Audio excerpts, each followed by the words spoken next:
Sa bawat isyu ng bayan, may kanya-kanyang opinyon ang mamamayan. Pinas Sabat with Coach Jared. Makisali, makisabat sa talakayan with Coach Jared. Boses ng masa, ating pagbibigyan. Opinyon ng taong bayan, ating pakikinggan. Pinas Sabat kasama si Coach Jared. Opinyon ng masa, sureball kasama. Pinas Sabat with Coach Jared. Tuwing Sabado, alas 8:30 hanggang alas 10 ng gabi sa Radyo Pilipinas, Radyo Publiko 738. Hello everyone! Good morning, good afternoon, good evening wherever you are in God's green earth. Welcome po dito sa Radyo Pilipinas, Radyo Publiko. Ngayong Sabado. Oo. Parang eve ng bagyo to eh. May bagyo daw bukas eh. So bago natin pag-usapan yan, I'm sure may mga updates sa papasok mamaya galing sa ating Pag-asa. At kaya ganun mga kababayan ha. Pero bago tayo magpatuloy, maraming po salamat sa inyong panonood dito sa ating Pinas Sabat with Coach Jared segment dito sa Radyo Pilipinas, Radyo Publiko 738 sa AM band. At also mapapanood nyo rin po ito sa Radyo Pilipinas Facebook at YouTube channels. And meron din po ito sa TV, Channel 3, sa TV Plus at Channel 45 to 49 dito po sa GMA For The Box. So sana imbitahan nyo yung mga kaibigan nyo na manood dito sa ating radio show dito sa Pinas Sabat. Mga kababayan para masaya. Kasi alam nyo naman tayo, very controversial tayo guys eh. Very controversial. Actually kanina bago pala tayo pumasok, bago tayo mag-umpisa dito, dinidebate ako ng kaibigan ko. But you know, wherever you are my friend, I love you. Mahal ko yung kaibigan natin yun, kahit na-open sa akin yun. But anyway, ayan. Today mga kababayan, as usual, magpag-uusapan natin ang mga maiinit na topic ng ating bansa ngayong araw na ito. At it is just me, myself, and I for today. Oo. Good evening po sa ating chat room dito sa YouTube. Sa Facebook, hindi ko makita yung chat room masyado. Bakit kaya? Hindi ko nakikita yung chat room. Or baka wala nagchat-chat kasi. Anyway, no problem. Ganun lang talaga. So sa YouTube na lang ako kukuha ng feedback. Oo. Ayokong sagutin yung ibang questions dyan. Oo. First time, big time daw. Ayan. Pinasabat na ba? Oo, Jake, andito na. Okay, game. As usual mga kababayan, just to brief all of you, ang Pinasabat po is an interactive radio show. Of course, kasama nyo po ako dyan. Pero syempre, nung nakaraan, puro lang tayo basa-basa lang sa chatroom. Pero today, we tried our best na maglagay ng phone. So there's a phone beside me right now. At I'm hoping na makontak ko po kayo. Pero this is through WhatsApp. Ha? Sorry. Teka lang, kausap ko yung tech. Regular call. Okay lang? Sige. Hindi ko alam paano tatawag yung mga OFW friends natin, pero sige, tingnan natin. Although may internet naman ako. I have my own internet, so it's fine if they call. Yeah.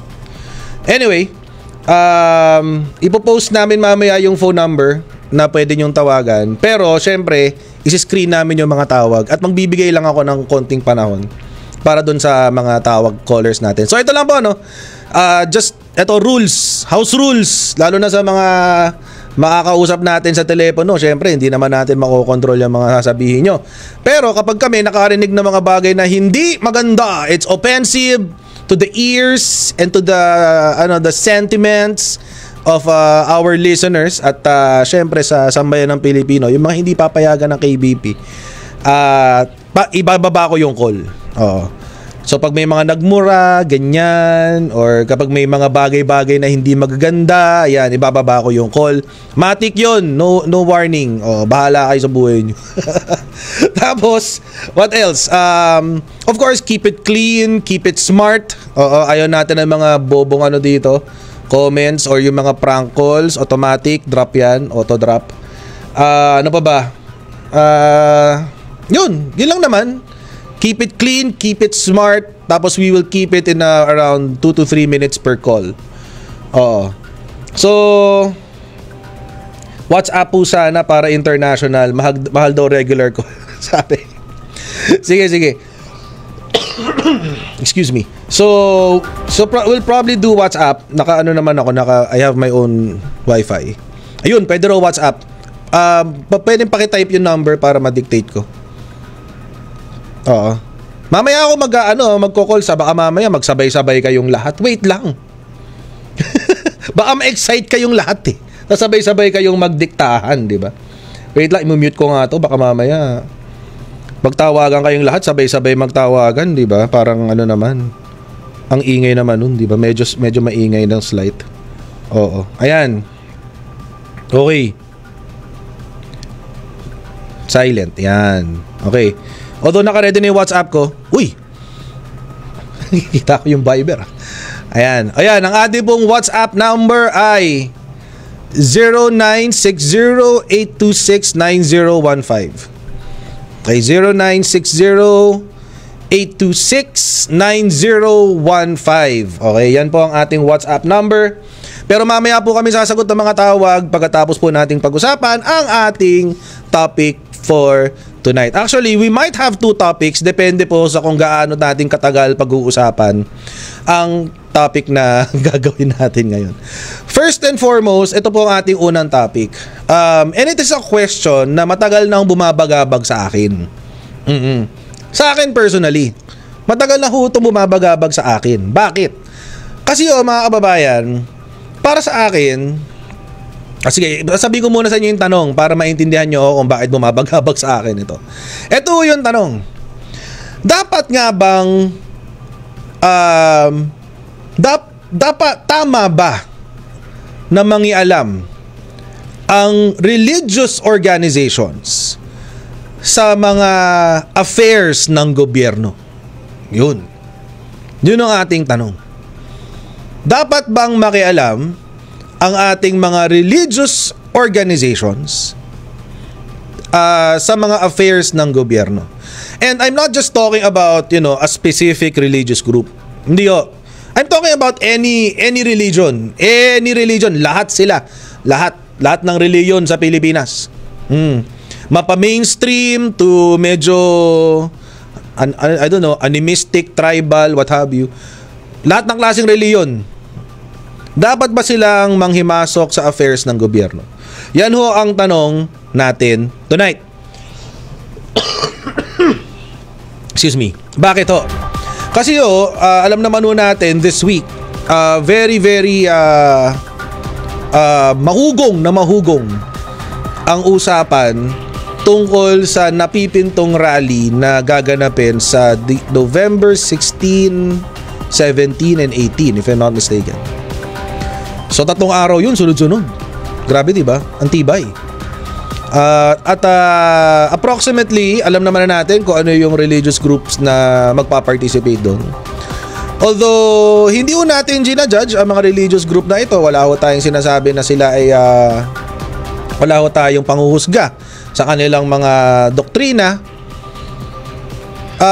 Pero, it has been a pattern. Kung napapansin nyo, nagiging pattern ho sa ating bansa na nangingialam ang mga religious groups sa affairs ng gobyerno. For example, total naman, history naman to eh. Wala naman sigurong nakakahiya dito.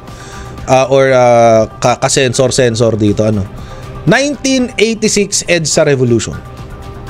Noong 1986 EDSA Revolution, alam mo natin mga kababayan na isa po sa mga key players ng EDSA Revolution ay ang Roman Catholic Church. Alam mo nating lahat yan. Kaya nga meron tayong EDSA Shrine sa Guadalupe. Sa may Ortigas. Ayan. Kaya meron tayo dong EDSA Shrine. Dahil yun sa naging impluwensya ng Roman Catholic Church sa panahon ng EDSA People Power, yung unang-una EDSA 1. Fast forward a few decades later, nagkaroon naman tayong EDSA 2. Oo. At naroon muli ang Roman Catholic Church. Okay. So, wala nang problema doon. Okay lang yun. That's a fact. Moving forward, fast forward. Kung mapapansin nyo po, sa karamihan ng mga kilos protesta, lalo nung panahon ng Duterte, sa tuwing merong kilos protesta, very, very, very active ang Roman Catholic Church. Hindi ba? Again, hindi natin sinisingle out ang Roman Catholic Church. It's just, yun yung history. At lalong-lalo na mga babayan, nitong panahon ng 2022 national elections, ay talagang naging involved ang simbahan dyan. Naging involved ang simbahang Katoliko dyan. Hindi lang simbahang Katoliko, mga babayan.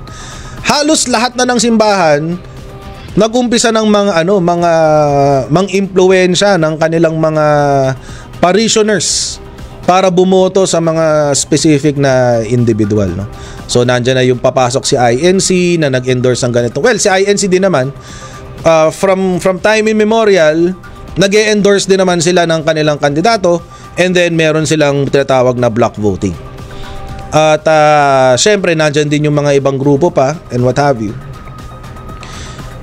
And siguro naging sobrang prominent lang ng religious involvement sa politika etong panahon ni former President Duterte, especially na umusbo nga si KOJC, si Kingdom of Jesus. Ewan ko na lang buuin. Basta yun si Kingdom. Basta siya. Oo, yun. So nung nabuo siya, syempre alam naman natin na best friend ni Digong eh. So dumago din siya. And they're kind of a social activist something. Social activist something whatever. And ginagaya din nila yung format ng Roman Catholic Church. But then again, mga babayan, moving forward. Ngayon, nakikita natin like last year, yung INC nagkaroon sila ng rally for Unity rally para konlabanan yung impeachment ni VP Sara Duterte. So that's one. And then ito nga 2025, meron na naman silang nakaset na rally na 3 days or 2 or 3 days. And then this time it's for transparency. Yun ang tawag nila. Okay. So whatever it is, whether it is true or not, the question is still there. Dapat pa rin bang maging involved ang simbahan, it doesn't matter whatever religion, sa affairs ng estado. Ngayon, laging binabanggit yung konsepto ng separation of church and state. Separation of church and state. Dapat daw irespeto ang pagkakahiwalay ng simbahan at ng estado. Sinasabi pa nga ng sinasabi pa nga na dapat daw kung paano, mamaya ako napupuntahan yung punto na yan. Excuse me. Pero po kasi mga babayan, yung pong separation of church and state, primarily nag-a-apply lamang yan sa gobyerno. Hindi ko yan nag-a-apply sa simbahan.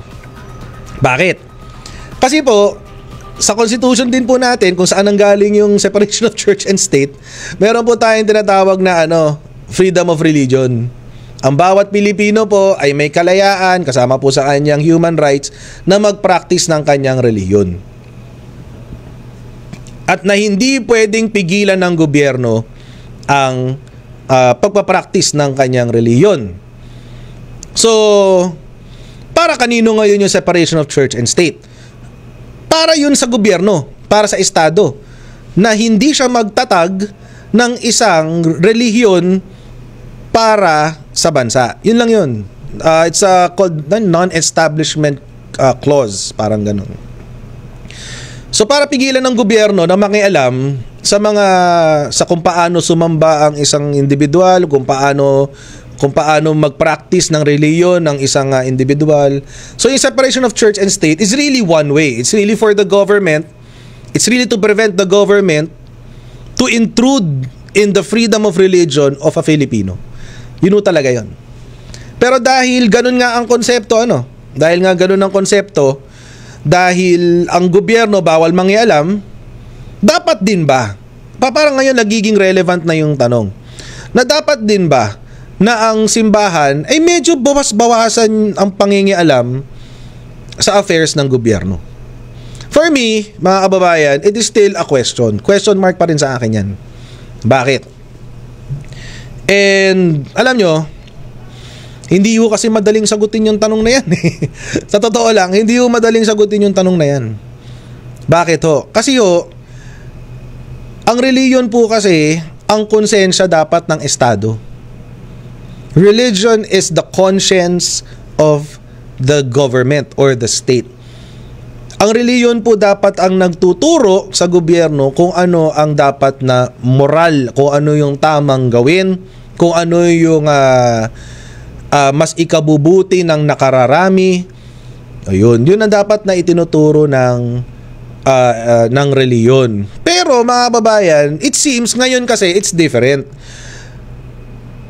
Wala na yung espiritu nung 1986 na kung saan ang reliyon or the perception is that the religious groups is protecting the interests of the people. Hindi na ho ngayon. Ang nangyayari ho ngayon, ang religious groups ay ginagamit para protektahan ang politiko. Ulitin ko para mas malinaw. Noon po kasi, or at least yun ang tinuturo sa atin ng history, hindi naman natin alam kung talagang ganun talaga. Pero ang tinuturo po sa atin ng kasaysayan, ang relihiyon, kaya po nandyan para protektahan ang interes ng karamihan, ng masa. Ngayon po kasi iba. Iba na ho ang sistema ngayon. Ang relihiyon po, it seems, and this is just my opinion ko lang po ito, hindi po ito opinion ng Radyo Publiko, ng Radyo Pilipinas at ng management. This is just me. It seems, sa ngayon, ang reliyon ay ginagamit para protektahan ang interes ng politiko. Case in point, hindi na lang po ako magbabanggit ng simbahan, pero alam naman po natin na mayroong isang politiko na involved sa flood control program at sa flood control scam at ginagamit ng kanyang simbahan para maglinis ng kanyang kamay. Maghugas ng kanyang kamay.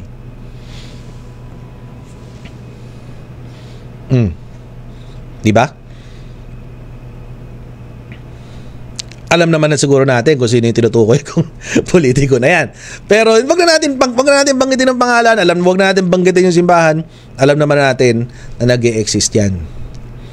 Dito sa simbahan na to, doon siya nagpapaliwanag, doon siya nagpapakita ng ebidensya, at yung kanyang mga tagasunod na nagtatanggol sa kanya. Ayun. That's one. Alam din naman natin na mayroong isang simbahan dyan sa may bandang Mindanao na ginagamit din ng isang pamilya para propagandista naman nila.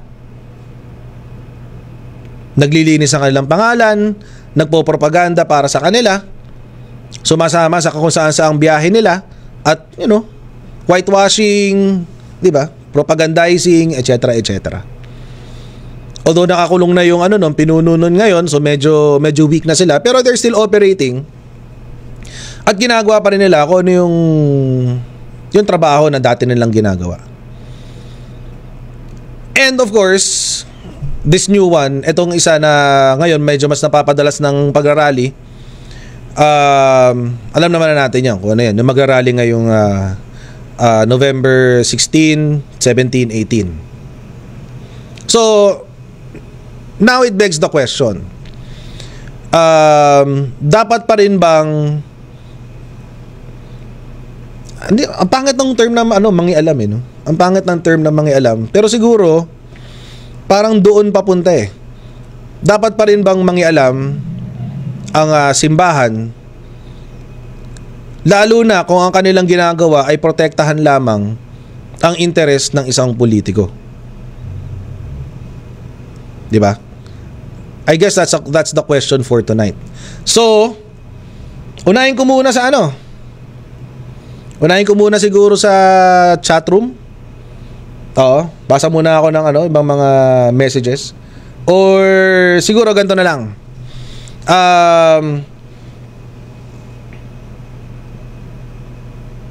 Sige. Mag-break muna tayo. Let's come back after our break, and then after the break, we'll take in a few questions, okay? And then we'll take, dahil nga pinasabat nga, 'di ba? Kayo dapat na magsasalita, hindi ako eh. So pwede kayong mag-message, you can reply dito sa ating group chat sa chat room sa YouTube. Also, you can call us at 0960 sa WhatsApp. WhatsApp lang ang meron ha. Uy, may tumawag ah. Ano to? Mamaya pa pagbalik. Yan.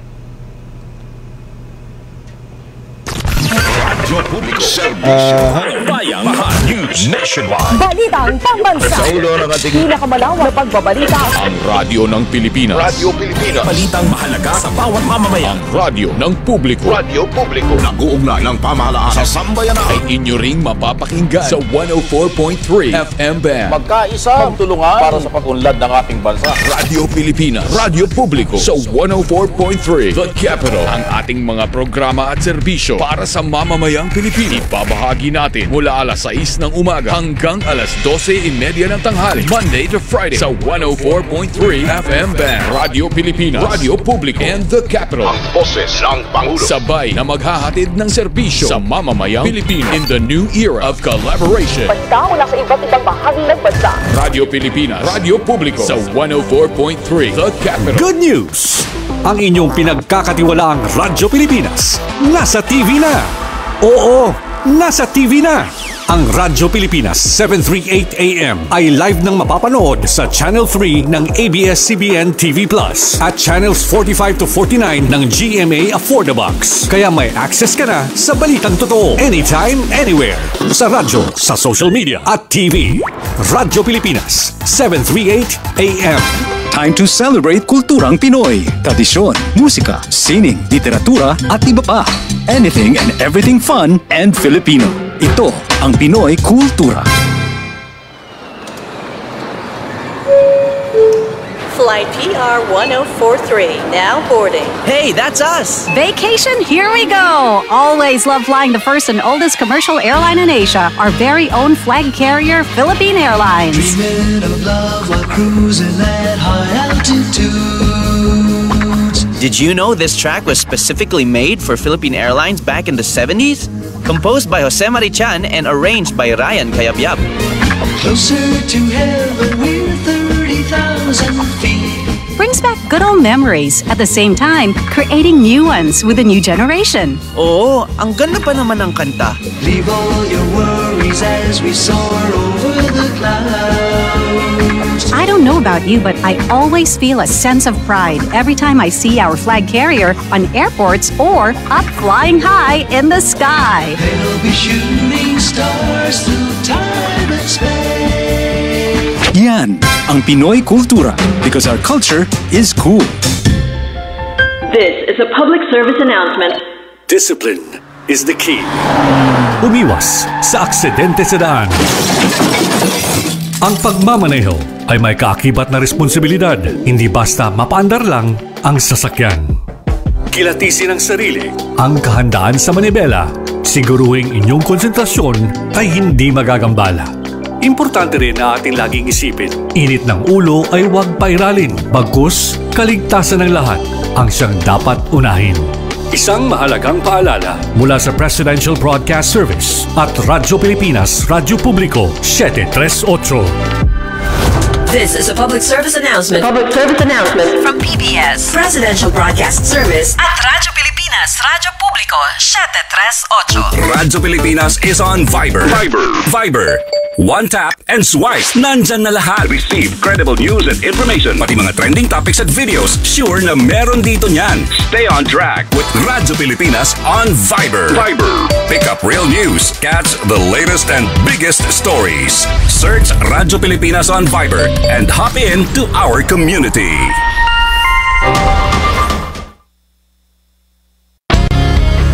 Paano nga nga ba mag-register para magkaroon ng schedule sa Bagong Pilipinas Presidential Action Center? Narito ang mga dapat gawin. Gamit ang iyong mobile device, pumunta sa eGovPH app. Pwede itong i-download mula sa Apple App Store o sa Google Play Store. Gumawa ng account. Ilagay ang email address, valid mobile number, pagkatapos ay makakatanggap ka ng one-time code sa iyong email. Gamitin ang code sa eGov app para sa verification ng iyong account at ng mga impormasyong ibinigay. Congratulations! Meron ka ng eGovPH app account. Pwede mo na ma-access ang iba't ibang serbisyo ng gobyerno kabilang ang mga serbisyo sa Bagong Pilipinas Presidential Action Center. Ito ang Presidential Broadcast Service. Radyo Pilipinas. Radyo Publiko ng Bagong Pilipinas para sa Bagong Pilipino. Naghahatid ng mahahalagang balita at impormasyon na guugnay ng pamahalaan sa sambayanan. Tulay sa himpapawid ng serbisyo publiko. Radyo Pilipinas. Radyo Publiko. Ang boses ng Pangulo. Sa Mega Manila 738. Radyo Pilipinas. Radyo Publiko.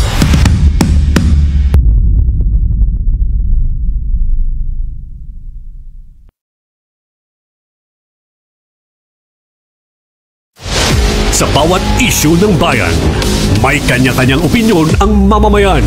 Pinas, Pinas, Sabat with Coach Jared. Makisali, makisabat sa talakayan with Coach Jared. Boses ng masa, ating pagbibigyan. Opinyon ng taong bayan, ating pakikinggan. Pinas Sabat, Pinas Sabat. Kasama si Coach Jared. Opinyon ng masa, sure ball kasama. Pinas Sabat with Coach Jared. Tuwing Sabado, alas 8:30 hanggang alas 10 ng gabi sa Radyo Pilipinas, Radyo Publiko, 738.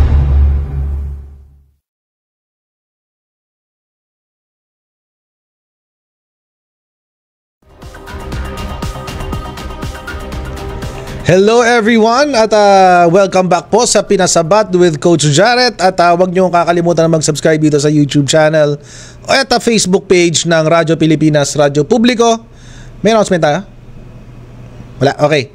Sige, okay. Balik tayo sa ating kwentuhan kanina, So, ang topic mo natin, again, the question is, dapat pa bang tama pa bang mangialam ang ating mga religious groups sa affairs ng gobyerno para protektahan ang isang politiko? Yan po ang ating tanong for tonight.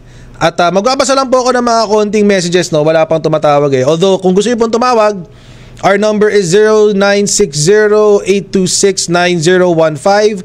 Makakontakt niyo po kami. Sasagot lang po ako sa WhatsApp. Okay, WhatsApp lang po, wala po tayong Viber dahil ang WhatsApp po mas ginagamit pati abroad So WhatsApp po ang gagamitin natin mga kababayan. Okay? So, magbabasa lang ako ng mga ilang comments na nandito po sa ating chat room sa Facebook page. Ayan.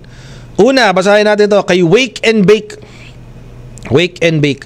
Sabi ni Wake and Bake, panahon na para magbayad ng tax ang mga simbahan, lalo na mga may abuloy tuwing pagsamba. Ayan. Controversial yan, mga kababayan. Controversial yan. Kasi syempre, alam natin, ang church ay, wait lang. Okay. Ang church po kasi ay tawag dito. Sila ay they're a non-profit. So kung non-profit syempre alam natin medyo mahirap 'yon. Mahirap matax yan, non-profit yan Profit organizations lang ang pwedeng taxan. Pero bago natin ipagpatuloy ang ating kwentuhan, okay? Pakinggan muna natin ang mensahe ni Asik Bernardo Rafaelito R. Alejandro IV. Kaugnay sa paghahanda para sa bagyong Uwan. Okay?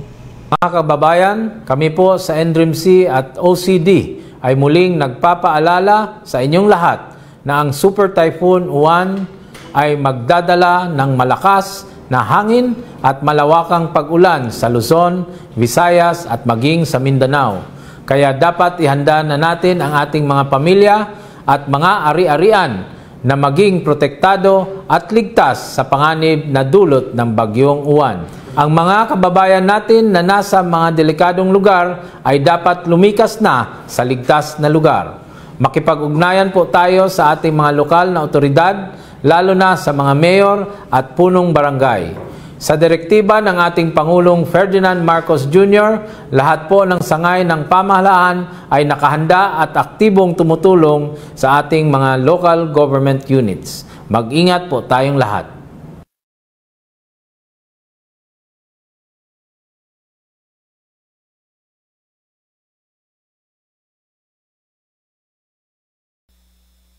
At Pinas Sabat sa Radyo Pilipinas, Radyo Publiko, 738.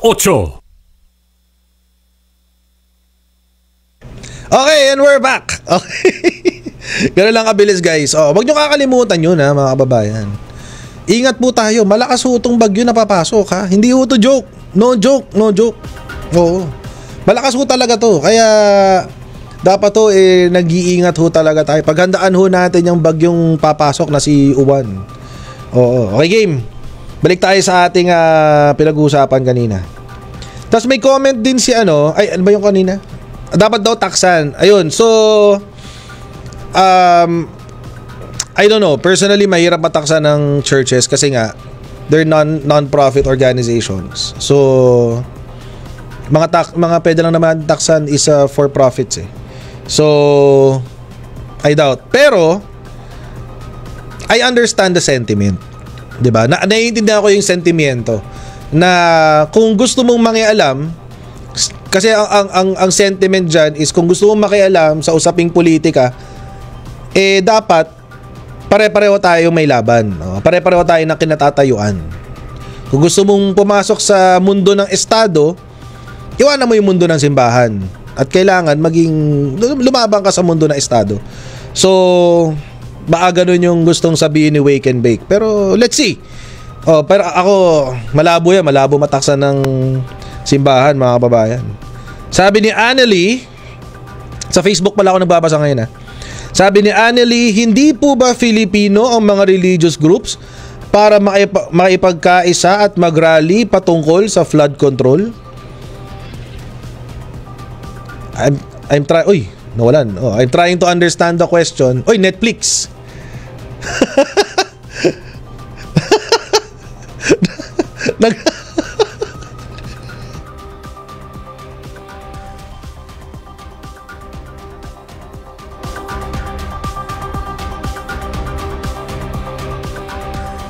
Okay, so tinanggal lang natin. Okay, so we're good, right? Okay, sige. I'm trying to understand the question of Annelie. Hindi ko pa alam kung saan nanggagaling yung question.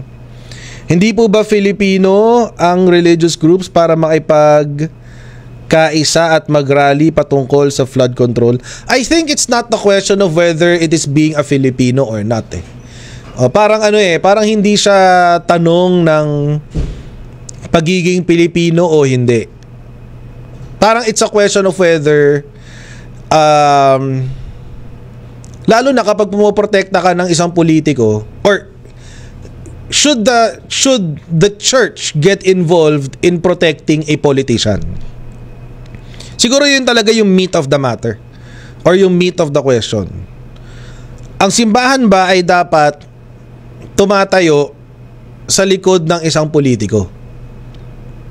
Siguro yun ang dapat na mas malinaw na tanong. Oo. So, hindi yun sa hindi yung question of being a Filipino or not eh. It's more of ngayon kasi parang ginagamit ang mga religious groups, religious institutions para ipagtanggol lang interest ng mga politiko. And I don't think, ako personally, parang it should not be the case. Oo. Pero personal ko lang yun.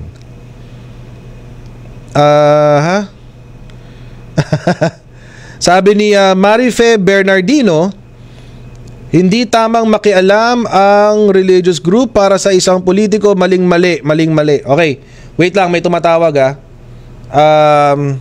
try natin to. First time may gagawin natin sa Radyo Pilipinas, mga kababayan. Game. Try natin. Hello? Hello, sir. Hello? Hello, ito, brother. Yes, sir. You're live, sir. Sabihin niyo po pangalan niyo, sir, and your age. Arnel, 30. Arnel, 30. Ayan, may caller. Narinig niyo ba yung caller? Malinaw? Okay. Sige, Boss Arnel. Narinig po ako? Naririnig ka, malinaw. Loud and clear. Ano po ngayon yung palagay?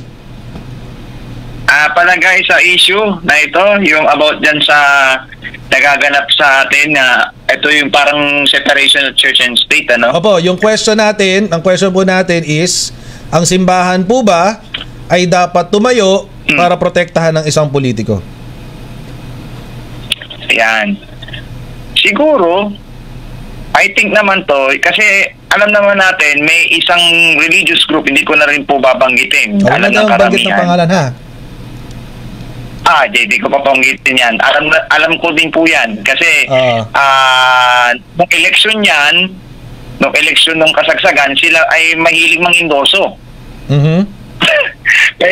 Nag-endorso sila, at talagang sabi nga, parang pag sinabi kasi pag-endorso, parang ito na rin ay parang meron na rin kasamang utang na loob eh.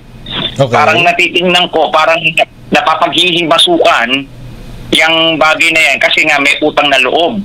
Ang isang religious organization or isang organisasyon na itong pang relihiyon sa isang politiko. Correct. Na kahit na may ginawang katiwalian o kaya mayroong pananagutan ang isang inihalal ng tao bayan ay talagang mahirap sabihin talaga ito na kailangan hindi kailangan mangialam dito. Pwede lang sila, ang religious organization ay dapat sila ay hindi dapat kung sila may inendorso ay dapat ito ay hanggang doon lamang. Hindi dahil meron kang inendorso, may tataguin lang ang pagkatao, may kumbaga example katiwalian, merong sangkot sa anomalya, dapat simbahan ay hindi dapat kumbaga kinakampihan ang kalokohan ng isang politiko. Right. Okay. Thank you very much, Sir Arnel, sa inyong opinion, ha? Okay po, thank you very much. Thank you very much. God bless. Shoutout mo na. Yeah, shoutout ka lang. Go ahead. Shoutout lang, go. Shoutout sa sarili ko. Birthday ko ngayon, Sir. Oy, happy birthday, Arnel. Happy birthday to you. Ayan, sa radyo ko pa nabati. Arnel.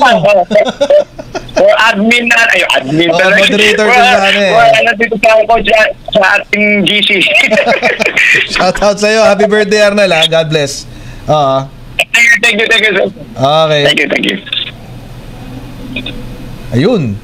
Di ba? Tindi, no? May una na tayong caller. Ganyan dapat. Kaya yung gusto natin mangyari, mga kababayan. So yung nagkukwentuhan tayo dito, nagpapalitan tayo ng kuro-kuro, etc. So kung gusto niyo pong tumawag, mga kababayan, again, our phone number is 0960-826-9015 through WhatsApp. WhatsApp lang po ang ginagamit natin, mga kababayan, ha? Wala na pong iba, WhatsApp lamang ang ating ginagamit. So tawag lang po kayo 0960-826-9015. Ako po mismo ang sasagot, rektahan dito sa ating live stream at maririnig nyo ang boses sa radyo. Oo. Maririnig nyo rin sa TV kung mayroon kayong TV. Ayan. Maririnig nyo yan sa lahat. Okay. Agree ako dun sa sinabi ni Arnel na yung anggulo ng utang na loob. Oo. Kasi nga naman, mga kababayan, naalala ko, halimbawa, kapag binoto ka ng isang bloke ng religious organization, ang mangyayari, may utang na loob ka nga naman doon, lalo na pag nanalo ka. May utang na loob ka. Ngayon, obligado ang bayaran yung utang na loob na yun. Ang problema sa utang na loob, mga kababayan, kahit gaano kalaki pa, kahit ilang beses mo balik-balikan ang utang na loob, kahit i-cash mo pa yan, hindi yan nababayaran. Oo, hindi nababayaran yan. Lagi kang babalik at babalik dyan, lagi kang sisingilin ng utang na loob. And I guess yun din yung isang nagiging root ng corruption, eh. Yun din yung nagiging mitya ng corruption sa Pilipinas, mga kababayan. Kasi nga naman, pag nagbayad ka ng utang na loob, di ba, tulad ng sinabi ng isang elected senator, sabi niya, binigyan daw siya ng pangkampanya 112 million pesos. Donation daw yon, pero hindi niya isinulat sa kanyang sose Bakit? Kasi sabi doon ng mga kanyang campaign donors, wag mo nang isulat dahil utang na loob mo na ito sa amin. Yun. Ang tanong, well, maliban sa violation yun ng Omnibus Election Code, number 1. Number 2, paano ka magbabayad ng utang na loob kung ang hinihiling sa'yo ay isang bagay na illegal din? Di ba? Ang hirap nun, men. Ang hirap nun, mga kababayan. So, magandang punto yung sinabi na yan ni Arnel na it can also lead to corruption kapag nakikialam ang mga religious groups. Lalong-lalo na sa eleksyon. Lalong-lalo na sa mga eleksyon. So, alam naman natin na ang mga politiko nagkakandara pa yan kada eleksyon, nagkakandara pa yan na kung makakuha ng endorsement ng iba-ibang religious group sa Pilipinas. So, magandang magandang angulo yung ni-raise na yon ni Arnel. Okay. Salamat po. Salamat Arnel sa iyong pagtawag at sa mga gusto pa pong tumawag. Yan nga po ang ating numero. Ako po mismong sasagot. Nandito lang ang telepono sa aking tabi. 0960-826-9015. O, ito pa isa bago. Ayun, binaba niya. Nahiya siguro. Binaba niya. Sasagutin ko na kasi pasagot na akong ganun Binaba niya agad. Tawag ka ulit, ma'am sir, kung sino ka man. Para makausap ka namin. Magbabasa muna ako ng message habang nagihintay tayo ng tawag. Sabi ni Maria Ambrosia, huwag dapat makialam ang religious group sa issue ng politics. Huwag nilang gamitin ang pulpito nila para maipaliwanag ang sarili. Kasi hiwalay ang church and state. Dapat focus lang sila ipanalangin ang makabubuti sa bawat tao. Sabi ni Maria Ambrosia sa Facebook. Ayan. Tapos si Ate Cecilia Peña, sabi niya, di po dapat nakisawsaw ang religious group sa politika. Ang dapat makiisa na lang po sa pag-unlad ng bansa at di maghati-hati ng bawat Pilipino. Agree ako dyan. Ang problema kasi din dito, Ate Cecilia Peña, ang problema din dito, pinapaniwala tayo ng mga religious groups na ito na gustong mag-rally. And again, I'm not speaking of a specific religious group. I'm talking about most of them na lagi nag-rally. Gusto nila pagkaisahin ng Pilipino laban sa gobyerno. Parang ang hirap naman yata nun. Hindi ba? Tayong mga hampas lupang Pilipino, gusto lamang naman natin magtrabaho, gusto lang natin kumita, gusto natin magkaroon ng maayos na kalsada na hindi binabaha, na hindi masyadong lubak, gusto natin maayos na transport system, etc. etc. Siguro, dapat tayo nagkakaisa para i-call out ang gobyerno para gawin yung mga bagay na yun. Hindi para ibagsak yung gobyerno. Nangyayari ngayon recently, laging sinasabi, resign, ganito. Di ba? Laging ganun Hindi na yun, hindi yun na pakikiisa. Yun ay paghiwa-hiwalay. Alam naman natin hindi mangyayari yun. Pero ipipilit, di ba? So siguro sa ganung anggulo, kailangan siguro wag na masyadong maging ganun ang religious community. Dito naman ako magbabasa sa YouTube. Si Chopaeng, sabi ni Chopaeng, kaso kausap niya si Ate Mishi Cruz yata itong kausap niya hindi na yon makakawala pag sinabing utang na loob, mahirap na makalabas sa ganong salita. Kaya ayaw niya may utang na loob. Natatakot ako baka may hingin sa akin na hindi maibigay. Yun na nga. Yun yung yung sa anggulo nga ng utang na loob. Na sinasabi nga ni Arnel kanina na kung ikaw ay isang politiko at nagkaroon ka ng utang na loob sa isang individual, paano pag humingi na ng bagay na mabigat, di ba? Or hindi mo kaya nang ibigay kasi it could be illegal, or kung hindi man illegal, it's not standard, di ba? Maraming ganun yung tutulong tapos hihingi ng posisyon after, mga ganyan. So it happens, that's the reality of life. Wala tayong magagawa doon. Kaya mahirap ang utang na loob.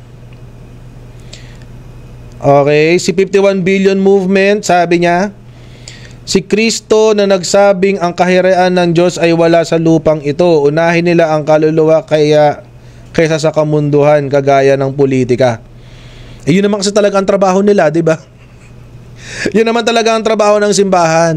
Turuan tayong mga hampas lupa kung paano maging moral, kung paano mamuhay ng maayos at moral na buhay, nakalugod-lugod sa Diyos na sinasamba natin, kung sino man yung Diyos na sinasamba. Di ba?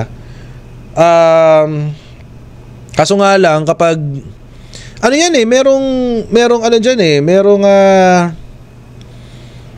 may turo dyan sa theology, ang tawag nila dyan dati, liberation theology. Liberation theology ang tawag dati dyan. Yan yung yung mga pari na aktivista. Yan. Na si Jesus daw ay isang revolusyonaryo. Siya daw ang pinakasikat na revolusyonaryo dahil kumontra siya sa Roman government at lumaban siya sa established government ng mga Hudyo. Yun. Kaya siya daw ang pinakaunang aktivista, pinakaunang revolusyonaryo. Yun ang tinuturo sa liberation theology. Hindi ako naniniwala doon, guys. Pasensya na. Pasensya na. Hindi ako naniniwala doon. Hindi man ho tayo pastor, hindi man ho tayo pare, hindi man ho tayo religyoso. Pero parang hindi yata yun ang ginawa ni Jesus sa mundo. Well, opinion ko lang naman yun. You can have your own opinion, of course. Basa pa tayo ibang comments. Dapat tatawag sa inyo? Tawag naman kayo, nakakapagod magbasa. Diba? Tawag naman kayo, guys. Oo, para masaya. Oo. Okay, kanina may tumawag eh. Okay, game. Basa ulit tayo. Glorita Selga, si Ate Glorita. Dapat hindi sila mangialam, pero minsan ang politiko na ang kusang lumalapit sa kanila dahil magagamit ng politiko ang boto nila ng eleksyon. Watching from Jacksonville, Florida, USA. Ayan. Shoutout po kay Ate Glorita Selga. Ayan. What else? Comments po.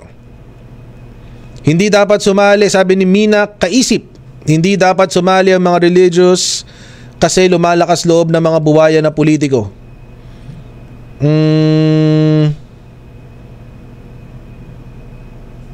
Sige.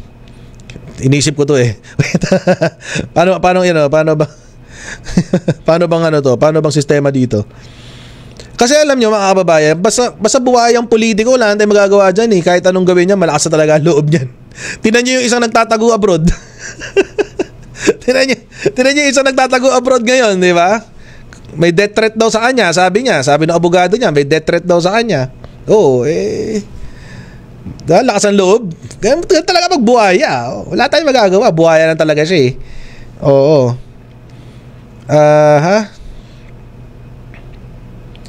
Okay, basa pa tayo ng mga ibang basa pa tayo ng mga ibang comment. June Flores.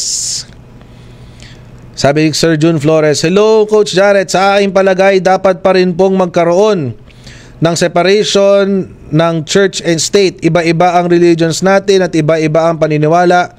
Magiging maraming pagdidebatihan. Ayun na nga, yun nangyayari ngayon. Ang dami natin pinagdidebatihan, di ba? And in fact, alam nyo mga kababayan, alam nyo nakakalungkot pa dito? Nakakalungkot pa dito yung nagdidebate. Di ba? Tayo yung nag-aaway. tayo yung nag-aaway. Yung nakakalungkot dyan eh. Oo. Tapos yung pinagdidebatihan natin, yung politiko, as if yung politiko may ambag sa mga buhay nating lahat. As if yung politiko ay nagpalaki sa atin, di ba, habang tayo tumatanda, siya yung nagbayad ng tuition fee natin, etc. Alam nyo mga kababayan, at naiintindihan ko naman yung ipaglaban mo yung binoto mo kasi kasama doon yung prinsipyo mo sa binoto mo Pero wag naman natin masyadong gigilan. Wag natin masyadong gigilan. Kalmahan natin, politiko lang yan. Hindi yan ang nagpalaki sa atin, mga kababayan. Baka nakakalimot tayo ng kaunti. Okay, game. Sabi ni Ate Glorita Selga, para na ring binayaran nila ng advance ang future favor na hingiin ng religious organization. Ang donor hindi hihingi. Eto, may tumatawag na, finally. Okay.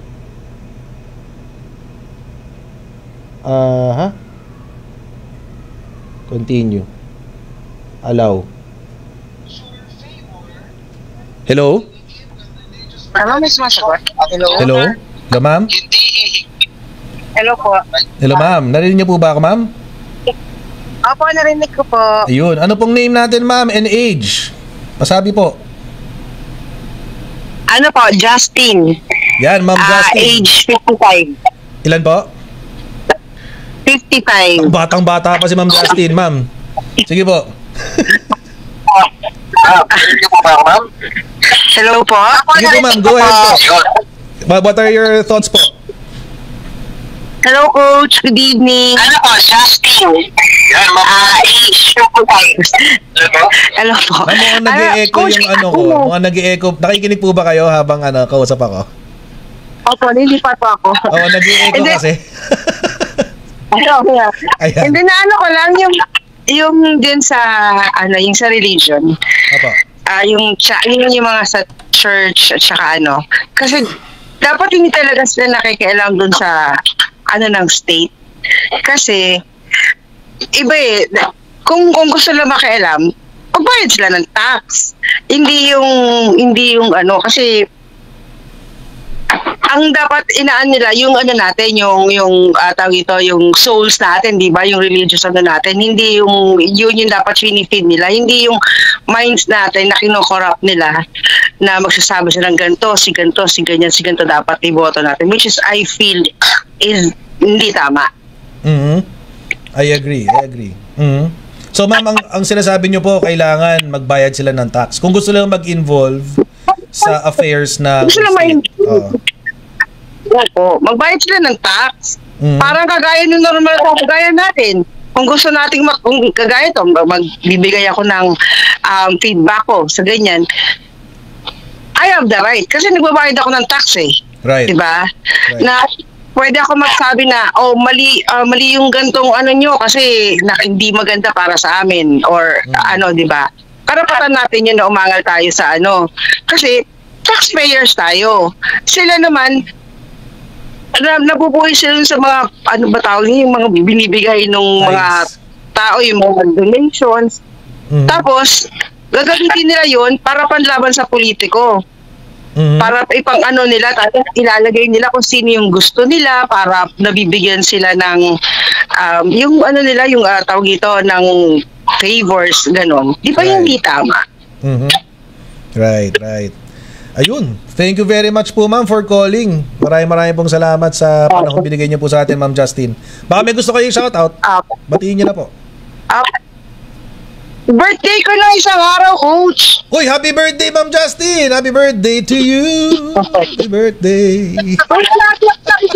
Ako si Justin Makulit. Kayo si Justin Makulit. Nakalala ko to. Si regular viewer natin to, si Justin, ma'am. Sige po, ma'am. Thank you very much for calling. Sana balik po kayo next week. Sa next na natin. Opo. Sige po. Thank you very much, bye-bye. Bye. O yun, di ba ganun kadali, guys? Oo. Ito pa isa, may bago. Bibilis, O game. Next. Okay, caller, you're on air. Yeah po. Yes, sir. Name and age po mo. Naldo na lang po. Naldo po. Naldo. Sir Naldo, ano pong masasabi nyo? Sa tingin ko, lahat naman tayo nagbabayad ng buwis, di ba? Wala naman tao hindi nagbabayad ng buwis. Lahat ng pinanganak na may buwis na binabayaran. Di ba? Yes. At saka, sa tingin ko, hindi naman sa pakikialam yan Dahil ang pakikialam mo kasi, lahat naman inendorso ng malaking religious group. Alam naman natin kung sino.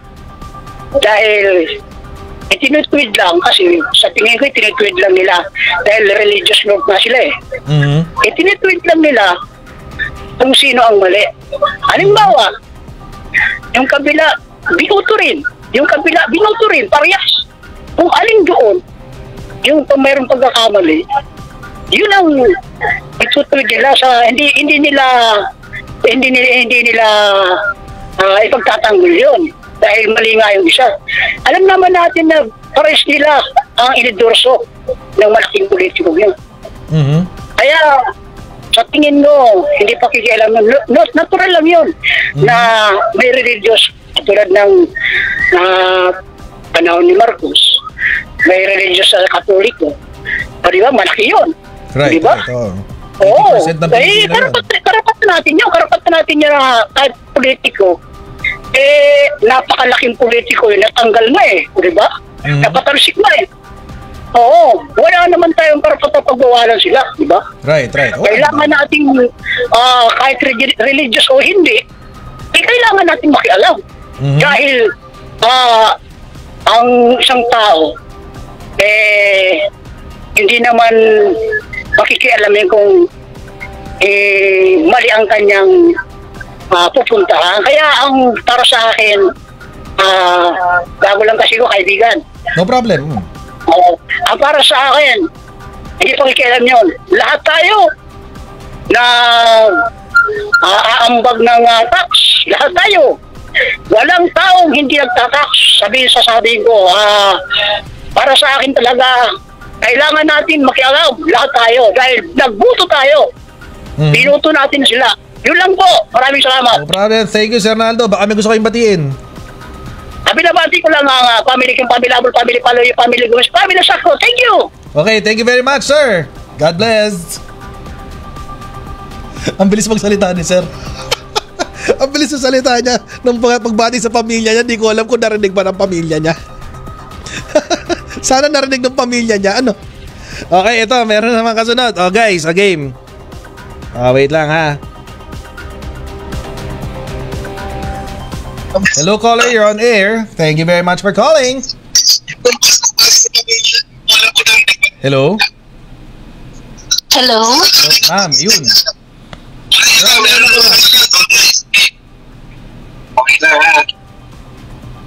Yan, hello? Hello, ma'am. No. Hello po, Coach Jared. Hello po, ma'am. Yes po. Your name po. Your name is po, ma'am. Mag-share lang ako. Ma'am, layo po kayo sa sa radyo nyo or sa pinapakinggan nyo kasi nagfi-feedback po dito. Okay.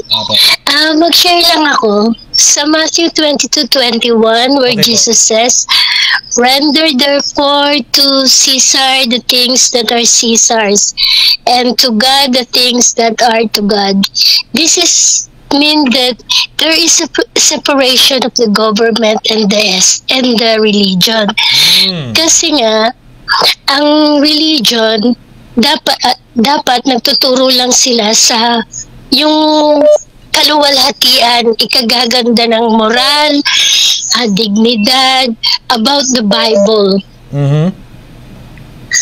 About the Bible verses, and dapat nag-share sila. Yun lang talaga ang kanilang authority. While the government is a state para naman sa mga tao kung anong pangangailangan ng tao sa mga needs nila. Pero ang religion needs ng soul and spirit. Yun ang ko. Kaya there is a big separation. Yeah. Thank you, Coach. Ma'am, di nyo sinabi pangalan nyo. Aimee po, Dison. Yeah, hi Ma'am Aimee. Aimee na lang, wag na yung last name. Gusto mo mag-shoutout na? Bago siya mag-shoutout. Shoutout po kay Ma'am. Shoutout po dun sa pamilya ko sa Pangasinan at saka sa Antipolo po sa ate ko. Yan. Salamat po, Ma'am, sa pagtawag. Balik kayo, Ma'am, next week, ha? May bago tayong topic next week. Yeah. Araw-araw po ako nanonood sa inyo. Ay, salamat po, Ma'am. God bless po. Thank you po. God bless. Salamat po kayo ulit. Thank you. Okay. Parang akong call center dito, ano? Hello, telephone. Okay. May verse pa si ate na na-shock ako eh. Parang, uy, may verse. Pero maganda yung mga keep them coming, mga kababayan. Once again, our phone, eto, meron naman bago. Incoming call, wait. Answer. Hello? Hello, ma'am? Hello, ma'am. Hello you're po. You're on air. Name po, ma'am. Name and age po. Kahit, wag na age. Name na lang, ma'am. Si Annabeth po, old enough. Ay, si Ma'am AB. Kilala ko to. Ma'am, sige po. Welcome to Pinas. Hello po. Yes, ma'am. Sa tingin ko po, ang church has its own doctrines and beliefs sa pag-mold ng ating faith. So, hindi po ginagamit yan sa hindi po yan nag-mold towards our pananaw sa politics. Pero nag-guide sa atin. But, if a church has already endorsed a politician, that magnifies their own biases. So, dapat wag na lang pong makialam.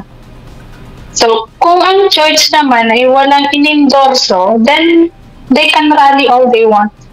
Right. Yun lang po. Okay, ma'am. Ma'am, baka may gusto kayo i-shoutout dito.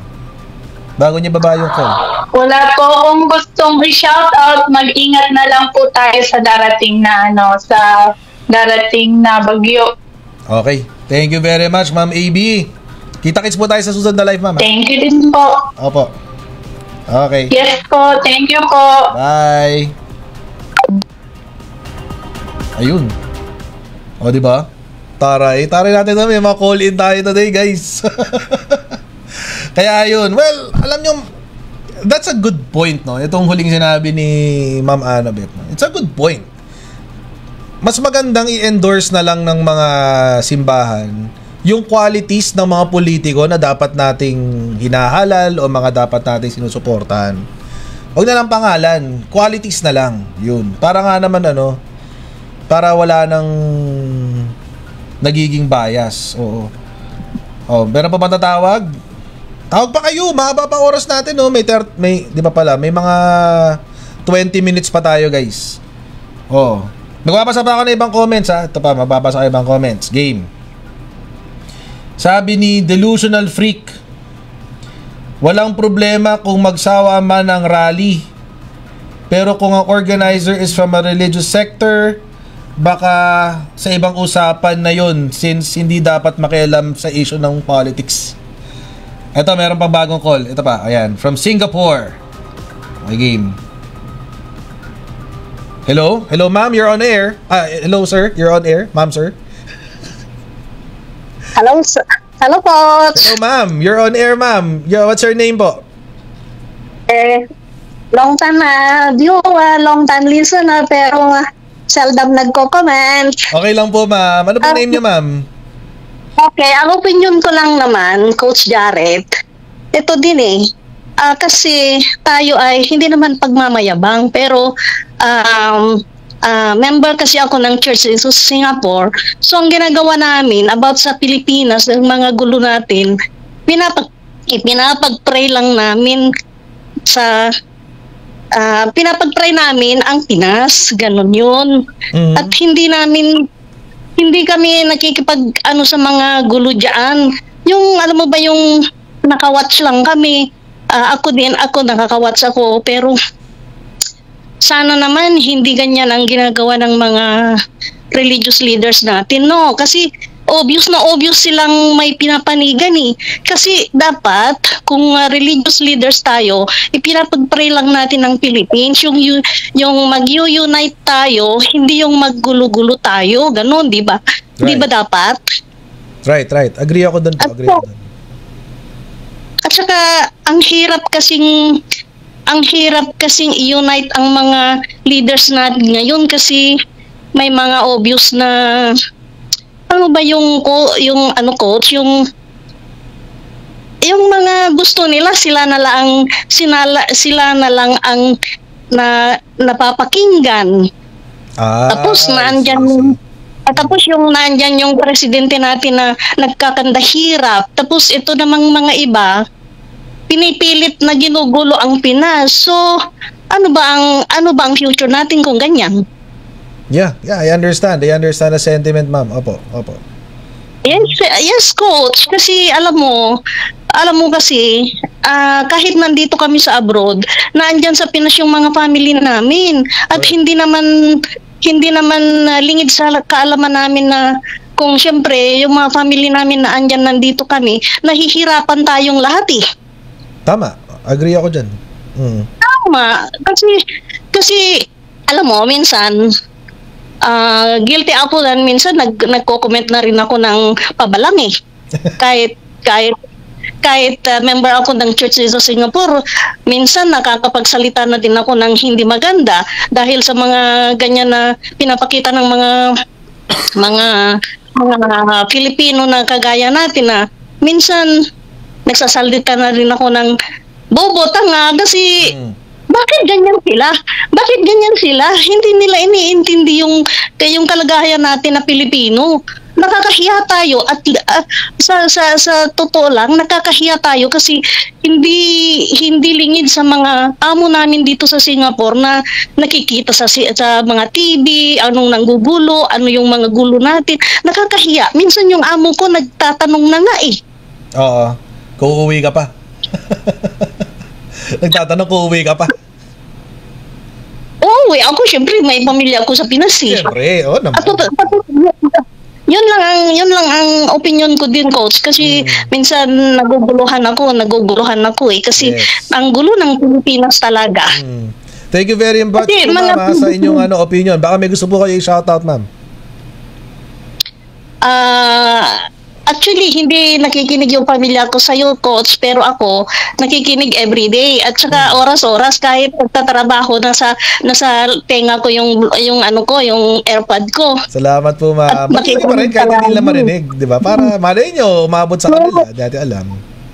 Okay. Sa asawa ko, sa lahat ng mga subscriber mo, mga listener mo, coach, at most of them, yung mga pamilya natin sa Pinas, yung the whole Philippines. Yan. Yung whole Philippines mo. Salamat I pray for our unity. I pray for our future na sana maayos pa rin. God bless, coach. Thank you very much po, ma'am. Bye-bye. God bless. Salamat. Thanks for calling. Okay. Bye-bye. Bye po, ma'am. Okay. So, diba, keep them coming. Mahaba pa, meron pa. Konti na lang. Siguro we have 5 minutes left. So, para sa ating interactive part. Ayos din tuloy niyan. Laging ganito tayo every week, guys. Lagi tayong ganito every week. Basta keep them clean, keep them smart. We're good. Wala tayo magiging problema, mga kababayan. So, yun. Yan. Alam niyo yung number natin? Ayun yung number. Naka-flash po sa taas. Ayun, nakikita nyo.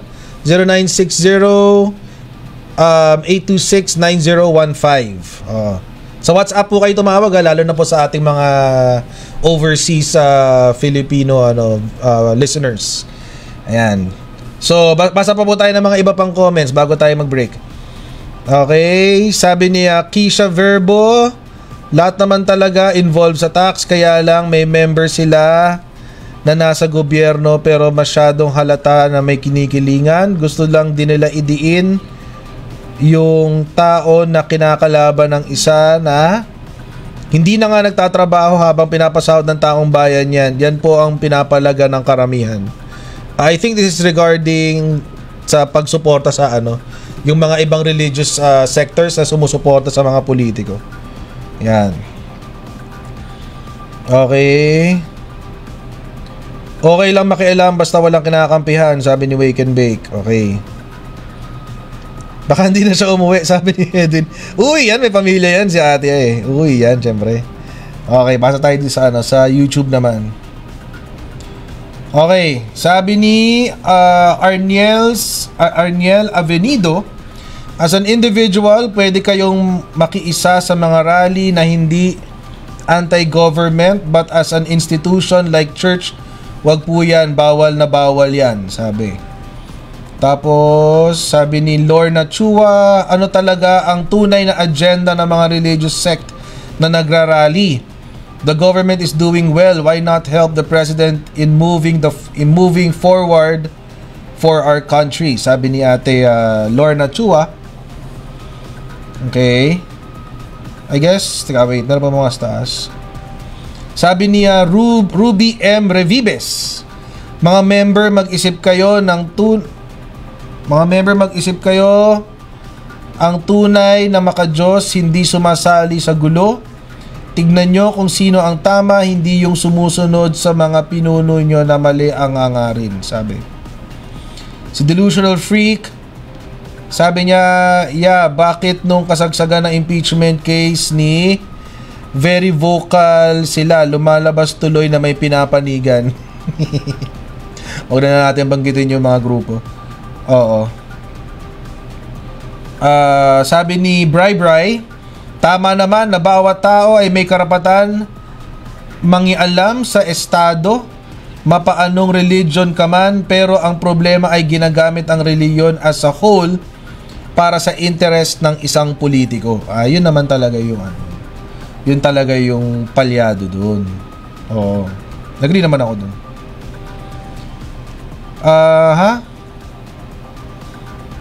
Sabi ni Dragon Essence, it's about time to tax religious groups, especially ones that inserts themselves into politics. Yun. Siguro lang, ito last, before we go on break. Last comment ang babasahin natin. Correct po, tama po ang mga nasa abroad ay may kamag-anak sa Pilipinas. Totoo po yan.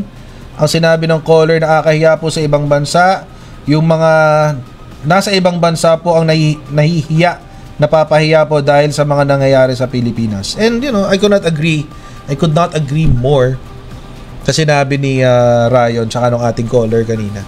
So, we'll take a few minutes, we'll take a break, okay? And we'll be back in a bit, alright? God bless everyone. See you in a bit. Itinuloy na po natin ang zero balance billing. Libre po. Ibig sabihin, ang serbisyo sa basic accommodation sa ating mga DOH na ospital, wala nang babayaran ang pasyente. Po, ang dami pong challenge, hindi po namin alam kung saan namin kukunin, ganon, nag-iisip kung paano namin mababayaran. Siyempre po, masayang masaya, super saya po dahil na zero billing po kami. Opo, malaking po talaga, malaking tulong po. Mabilis lang din po. Bayad na ang bill ninyo. Uulitin ko, wala nang kailangan bayaran ng pasyente basta sa DOH Hospital dahil bayad na po ang bill ninyo. Naiyak ako kasi sobrang saya. Maraming salamat po, Mr. President Bongbong Marcos Jr. Hindi kami nagkamali ng taong ihinalal. Kapag lumindol lang malakas, normal lang bang matakot? Aba, oo naman. Pero ang mahalaga, alam mo ang gagawin. Tulad ng duck, cover, hold. Duck, umupo agad para maiwasang matumba dahil sa lindol. Cover, protektahan ang sarili sa mga pwedeng ma-fall sa iyo. Hold, huwag mo nang tatakbo palabas.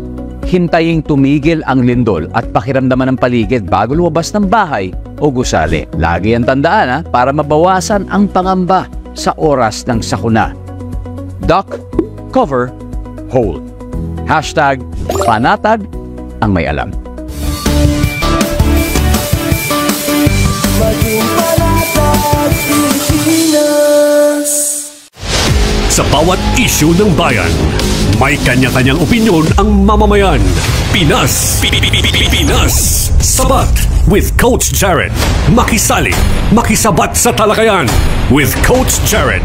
Boses ng masa, ating pagbibigyan. Opinyon ng taong bayan, ating pakikinggan. Pinas Sabat, Pinas Sabat. Kasama si Coach Jared. Opinyon ng masa, sureball kasama. Pinas Sabat with Coach Jared. Tuwing Sabado, alas 8:30 hanggang alas 10 ng gabi sa Radyo Pilipinas, Radyo Publiko, 738. Alright, welcome back dito po sa Pinasabat with Coach Jared dito sa Radyo Pilipinas, Radyo Publiko. We are already in the last few minutes of our show. Oo, it was a very good show mga kababayan. Maraming pong salamat sa mga tumawag sa atin. Pero bago tayo wrap up. Well, let's wrap it up. Okay. Let's land this properly. First and foremost mga kababayan, hindi ho dapat natin sinasabi na, well, wag nating tignan or maliitin ang ating mga religious institutions. Wag nating kalimutan na ang religious institutions ay nandyan para turuan tayo kung ano ang moral, kung ano ang tama na pamumuhay para sa atin, sa ating personal na buhay. Nandyan po ang ating mga religious institutions para turuan po tayo at sila po ay umaakto bilang konsensya na umuusig sa atin kapag tayo ay nakakakita o nakaka-experience ng mga katiwalian na nakikita natin sa ating paligid. So, wag nating maliitin ang sinasabi rin ng mga ating mga religious groups. May halaga po ang ating mga religions, kaya po nandiyan yan. At kaya rin po nag-survive ang mga religions dahil, well, kung maniniwala po tayo sa evolution, merong silbi ang mga reliyon na to para sa atin. But more than that, mga kababayan, there is also a responsibility. Ang ating pong mga religious institutions ay may kaakibat ding responsibilidad sa kapangyarihan na meron silang pinangahawakan. Dahil tanggapin man po nila o hindi, meron po silang kapangyarihan sa kanilang mga tagasunod. Dahil sila po ang sinusunod, dahil sila po ang kanilang mga salita, ang pinangahawakan po nitong kanilang mga followers sa kanilang pang-araw-araw na buhay. Ang mga salita po ng ating mga pare, mga pastor, mga ministro, sila po ang ating nagiging basehan ng kung ano ang pananaw ng kung ano ang tama, kung ano ang mali, kung ano ang korupsyon, sa kung ano ang hindi. At kung gagamitan po nila ang ating mga religious institutions ay mababahiran ng kulay ng politika,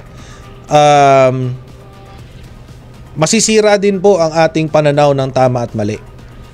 Maaaring ipagbunyi natin ang mga pagnanakaw, maaaring ipagbunyi natin ang mga pagsisinungaling, maaaring maipagbunyi natin ang mga bagay na hindi dapat natin ipinagbubunyi dahil sinabi lamang ng ating mga religious leaders na okay lang to, walang problema, dapat lang nating pagpasensyahan, patawarin, ipagpanalangin, o dahil for whatever reasons, dahil lang tinitingala natin itong ating mga ministro, mga pastor, mga pare, ay kakalimutan natin ang personalidad ng kanilang mga ine-endorso. Kaya po mga kababayan, meron ng may responsibilidad ang ating mga simbahan na hindi lamang po kayo mga tahanan ng espiritu, pero sa ngayon ang politika po ay nabubuhay din sa inyong mga sa apat na pader ng inyong mga simbahan.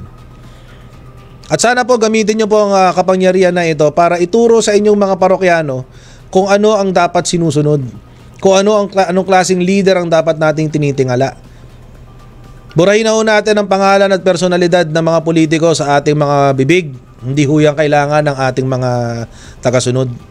Ang kailangan ho ng ating mga parokyano, kailangan po naming mga hampas lupa ay makita kung ano ba ang dapat ng mga politiko na aming tinitingala, kung sino ang dapat naming hinahalal, ano ang katangian ng mga politiko na dapat naming hinahalal, hindi kung sino. Kasi kaya naman naming isipin kung sino basta alam namin kung ano ang dapat naming hanapin. At yan po ang responsibilidad ng simbahan bilang taga-usig at konsensya ng ating estado.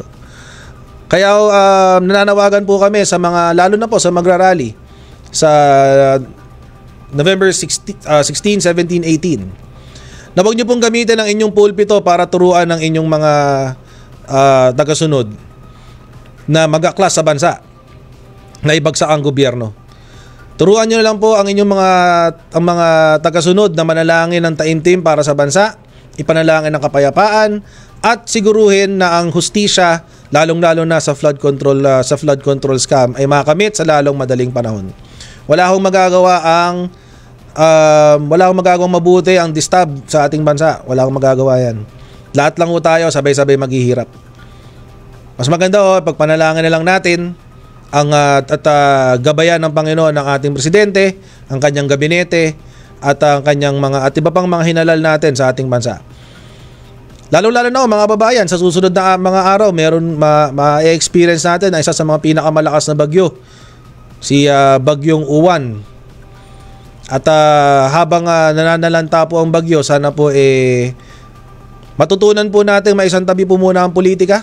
Makita po muna natin ang pangangailangan ng bawat isa, lalo-lalo na hindi pa nakaka-recover ng Cebu. Eto na naman, meron na naman tayong trahedya na posibleng ma-experience. So mga kababayan, bago magtapos, okay, gusto ko po muna magpasalamat sa management ng Radyo Pilipinas, Radyo Publiko na pinayagan tayo na umere dito kada Sabado. Maraming pong salamat sa inyong lahat na nanonood po sa atin at sa viewers ko po sa Coach Jarrett Live. Maraming pong salamat at pagpatuloy nyo po ang pagpapanalangin sa bansa. Pagpatuloy nyo po ang pagmamahal sa bansa. At wag ho kayong titigil ng kakasabat.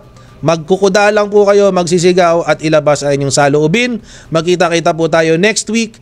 God bless you and see you again in our next live stream, guys. Bye! See you! Pinas Sabat! Pinas Sabat! Sa Radyo Pilipinas, Radyo Publiko, 7